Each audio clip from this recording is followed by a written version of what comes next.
Good morning, students. Today we will start new topic, accounting ratio. So, in accounting ratio, we have 13 types of ratios, and one by one we will discuss all ratios.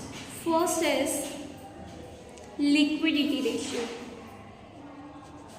Liquidity ratio is also known as short-term solvency ratio.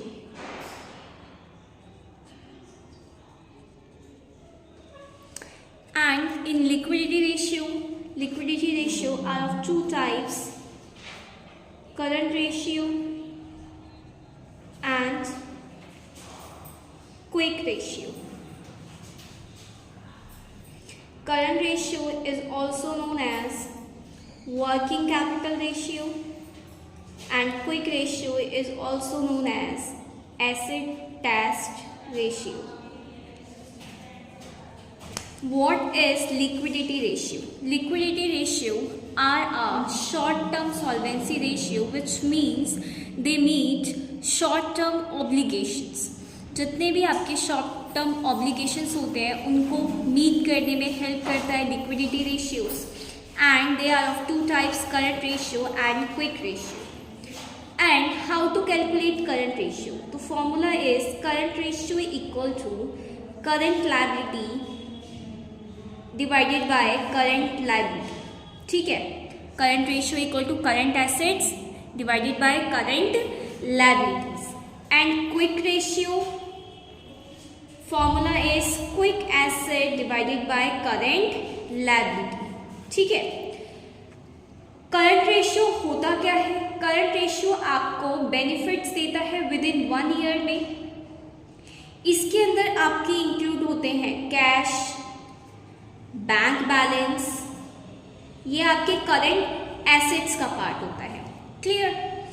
ये आपको obligations को meet करने में कब तक help करता है? 1 year. With in 1 year तक आपके जितने भी ऑब्लिगेशंस हैं वो आप मीट कर लेते हो. That's why it's called a current ratio. Clear? Current liability क्या होते हैं? करंट लायबिलिटी में आपके आते हैं क्रेडिटर्स, बिल्स पेबल. ठीक है, करंट एसेट्स आपके ऐसे एसेट होते हैं जो आपके पास रिसीव हो रहे हैं आपको. Current liabilities are those liabilities which you pay in future. आपके ऊपर ऑब्लिगेशंस है, लायबिलिटीज हैं, आपको इन फ्यूचर पे करना होगा, तो वो आपकी करंट लायबिलिटीज होती है. करंट लायबिलिटीज जितना भी आपको रिसीव होगा, लाइक आपको इनकम हो रही है, आपने कोई बोनस रिसीव किया, आपने कमीशन रिसीव किया, वो सारी चीज़ें आपकी किस में आती हैं? करंट एसेट्स में आती हैं. क्लियर? अब बात आती है quick ratio. Quick ratio is quick assets divided by current liability. अब क्विक क्यों है? अगर कोई पर्सन है वो चाहता है कि विद इन 1 ईयर तो बहुत ज़्यादा हो गया उसके लिए, ठीक है, तो वो क्या करेगा? वो सोचेगा कि मुझे जल्दी पे करना है, फॉर से 2 मंथ्स, 3 मंथ्स, 1 मंथ में मैं पे कर दूँ. तो उन ऐसे पर्सन्स के लिए जो अपनी ऑब्लिगेशंस को जल्दी ख़त्म करना चाहते हैं, तो उनके लिए क्या होता है? क्विक रेशियो होता है, जो कि आप पे कर देते हो अपनी ऑब्लिगेशंस को विद इन 3 मंथ्स के अंदर अंदर. ठीक है, सो इसके लिए कुछ इंपॉर्टेंट नोट्स हैं. लाइक आपका होता है इन्वेस्टमेंट. आपका इन्वेस्टमेंट में आपका आ जाता है ट्रेड इन्वेस्टमेंट. ठीक है, ये जो है आपका, वो आपका किसका पार्ट है? NCI. ठीक है, जो आपकी नॉन करेंट इन्वेस्टमेंट्स होती हैं. इन्वेस्टमेंट एंड ट्रेड इन्वेस्टमेंट्स, ये आपकी कौन सी इन्वेस्टमेंट होती है? Non current investments. इनको आप नॉन करेंट एसेट्स भी बोल सकते हो. क्लियर? नाउ फिर आता है आपका current investment, short term investment,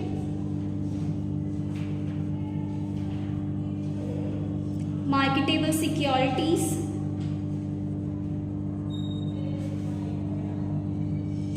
ये आपका किसका पार्ट होता है? करंट इन्वेस्टमेंट्स का. इन्वेस्टमेंट आपकी नॉन करेंट इन्वेस्टमेंट्स होती है, current investment, short term investments, marketable securities आपकी करेंट इन्वेस्टमेंट्स होती हैं। अब इनके अंदर कौन कौन से पार्ट्स को आप इंक्लूड नहीं करते हो, तो कौन कौन से पार्ट्स होते हैं जिनको आप इंक्लूड नहीं करते हो करेंट एसेट्स में? आपके loose tools, stores and spares. ये क्या होता है, जब कंपनी में प्रोडक्शन हो रही होती है उस टाइम पर ये यूज़ किए जाते हैं टूल्स, तो इनको हम एज अ इन्वेंट्री इंक्लूड नहीं करते हैं, तो are not included in inventory. आप इनको इन्वेंट्री में इंक्लूड नहीं करते हो। किसको? लूज टूल्स को, स्टोर्स एंड स्पेयर्स को। थर्ड आता है आपका प्रोविजन फॉर डाउटफुल डेट्स। जो प्रोविजन लगता है आपका डाउटफुल डेट्स पे will be deducted from debtors. ये जो अमाउंट है आपका डेटर्स से क्या हो जाता है, डिडक्ट हो जाता है, तो इसको भी हम काउंट नहीं करते हैं। क्लियर हो क्या? अब एक चीज़ बताती हूँ मैं आपको, क्विक एसेट्स। क्विक एसेट्स, अगर आपसे कोई पूछे कि क्विक एसेट्स होता क्या, तो क्विक एसेट्स होता है आपका करंट एसेट माइनस में IPA। अब what is IPA here? I stands for inventory, P stands for prepaid expenses, and A stands for advance tax। ठीक है, तो क्विक एसेट होता है आपका करंट एसेट्स माइनस में IP। करंट एसेट्स में से आप इन्वेंट्री माइनस कर दो, प्रीपेड एक्सपेंसेस माइनस कर दो, एडवांस टैक्सेस माइनस कर दो, तो आपका क्या निकल जाएगा? क्विक एसेट्स निकल जाएगा। ठीक है, ये आपका कब आप पे करते हो quick ratio? 3 months, with in 3 months, and current ratios आप पे करते हो विद इन 1 years में। ठीक है, non current investment is clear and current investment is clear. Non current investments में आपके इन्वेस्टमेंट्स आते हैं, ट्रेड इन्वेस्टमेंट्स आते हैं। करेंट इन्वेस्टमेंट्स में current investment, short term investments and marketable securities. Inventory में हम क्या चीज़ इंक्लूड नहीं करते हैं? लूज टूल्स हो गए, स्टोर्स एंड स्पेयर्स हो गए, वो हम इन्वेंट्री में इंक्लूड नहीं करते, क्योंकि वो किसका पार्ट है? आपके प्रोडक्शन का पार्ट है। And provision for doubtful debts will be deducted from debtors. Clear? Now एक क्वेश्चन करते हैं, प्रैक्टिकल क्वेश्चन, जिससे कि आपको बेटर अंडरस्टैंड हो सके what is current liability and what is current assets. कौन कौन से जो आपके ट्रांजेक्शन्स होते हैं वो करंट एसेट्स में आते हैं, कौन से आपके करंट लायबिलिटीज में आते हैं। तो आपके पास एक क्वेश्चन है, current non current investment. Non current investment आपको गिवन है 1,50,000 की। करंट इन्वेस्टमेंट आपको गिवन है 50,000 की। Inventory is 3 lakh. अब इन्वेंट्री में आपका कुछ इंक्लूड है, including loose tools, including loose tools कितने के हैं? 1 लाख के। Clear? Now trade receivable, trade receivable है आपके 2 लाख के। ट्रेड पेबल है given 1,50,000। long term borrowings is given 2 lakh. short term borrowings is given 1 lakh, and short term provision is 50,000. cash and bank balance is 50,000. आपको calculate क्या करना है? Calculate current ratio आपको क्या करना है? कैलकुलेट करना है। तो सबसे पहले हमें ये जो आइटम्स गिवन है इसमें से आइडेंटिफाई करना है which one is current asset and which one is current liability.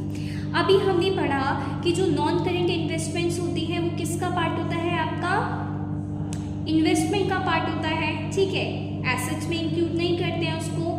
ये आपकी कौन सी एसेट्स होती है? ये आपकी होती है non current assets. Current assets नहीं होती। नॉन करेंट इन्वेस्टमेंट क्या होती है आपकी? नॉन करेंट एसेट्स होती है। तो दिस वन इज कैंसिल, इसको हम नहीं लेंगे। फिर आता है आपका करंट इन्वेस्टमेंट्स। करंट इन्वेस्टमेंट्स अभी आपने पढ़ा किसका पार्ट होता है, करंट इन्वेस्टमेंट्स का पार्ट होता है। तो ये क्या है आपकी करंट एसेट है, तो हम इसे इंक्लूड ऐड करेंगे 50,000 as a current asset. Inventory, inventory बोला है आपको 3 लाख की गिवन है, जिसके अंदर आपके लूज टूल्स भी गिवन है, कितने के 1 लाख के। अभी हमने पढ़ा कि इन्वेंट्री में loose tools, stores and spares को इंक्लूड नहीं करते हैं, वो हमारी इन्वेंट्री नहीं होती है। तो आप क्या करोगे, इन्वेंट्री में से माइनस कर दोगे क्या 1 लाख, तो आपके पास कितनी इन्वेंट्री बची, 3 lakh minus 1 lakh is 2 lakh inventory आपके पास बचा। ठीक है, तो ये क्या है आपका करंट एसेट है। ठीक है, फिर है आपका ट्रेड रिसीवेबल। ट्रेड रिसीवेबल आपका क्या है, आप रिसीव कर रहे हैं ना, आपकी क्या है ये करंट एसेट है। पहले हम करंट एसेट्स देखेंगे। फिर ट्रेड पेबल्स, ट्रेड पेबल्स पे कर रहे हो, लायबिलिटी है आपके ऊपर, तो ये क्या है आपका किसका पार्ट है, करंट लायबिलिटी का पार्ट है। लॉन्ग टर्म बोरोइंग्स, हमने पढ़ा कि लिक्विड रेशियो क्या होता है, कैसे ऑब्लिगेशंस होते हैं जो शॉर्ट टर्म ऑब्लिगेशंस को मीट करते हैं, तो लॉन्ग करंट बोरोइंग्स को हम इंक्लूड नहीं करेंगे। Short term borrowings, short term borrowings इसका पार्ट है आपका करंट लायबिलिटी का, that is 1 lakh. Short term provision is 50 lakh. Short term provision is a part of current asset or current liability. It's current liability. Cash and bank balance. Cash and bank balance है आपका 50,000 का, तो cash and bank balance किस में include होता है आपका, क्या होते हैं ये current asset होते हैं आपके लिए, assets। Now let's start. Current ratio. Current ratio का फॉर्मूला क्या होता है, current assets divided by current liability। Current assets में हमारे पास क्या क्या है, करंट एसेट्स में अभी हमने इंक्लूड किया करंट इन्वेस्टमेंट कितने की है 50,000 की, प्लस इन्वेंट्री कितने की है आपके पास 3 lakh minus 1 lakh is 2 lakh. Now trade receivable कितने हैं आपके पास 2 लाख। फिर current cash and bank balance कितना है 50,000। ठीक है, then current liability, current liabilities में आपका क्या क्या इंक्लूड होगा, ट्रेड पेबल्स, ट्रेड पेबल कितने के गिवन है आपको 1,50,000 के, तो 1,50,000 इज ट्रेड पेबल। ऐड करोगे करंट लायबिलिटी में शॉर्ट टर्म बोरोइंग्स कितने का है 1 लाख का, plus short term provisions is given 50,000, तो आपने क्या किया सबको ऐड किया, इसमें किया 2 लाख 2 लाख 4 लाख 4 लाख और ये कितना हो गया आपके पास 450 और ये 5 लाख 5 लाख। ठीक है, 9 करंट लायबिलिटी काउंट करो 1 लाख, ये 15 और ये 150 कितना हो गया 3 लाख। ठीक है, नाउ 0 से 0 कैंसल्स, क्या रेशियो आया आपका 5:3। अब एग्जाम में जो स्टूडेंट्स हैं वो क्या गलती करते हैं 5:3 क्या कर देते हैं, that's a answer, but it's wrong. आपको इसको लीस्ट फॉर्म में कन्वर्ट करना है। जब आप लीस्ट फॉर्म में से कन्वर्ट करोगे मीन्स 5:3 को, तो ये आपका कितना हो जाएगा 1.66 और ये 1। ठीक है, तो रेशियो क्या आ जाएगा 1.66 ratio 1। This is the answer. Clear. Now फिर आता है आपका ideal ratio, ideal current ratio. अब आपको आइडेंटिफाई करना है कि जो आपका करंट रेशियो आया क्या वो सही रेशियो है या फिर आपका गलत रेशियो है। ठीक है, आइडियल करंट रेशियो हम किस लिए निकालते हैं, अपने करंट रेशियो को मैच करने के लिए कि that ratio is suitable for the company और नॉट।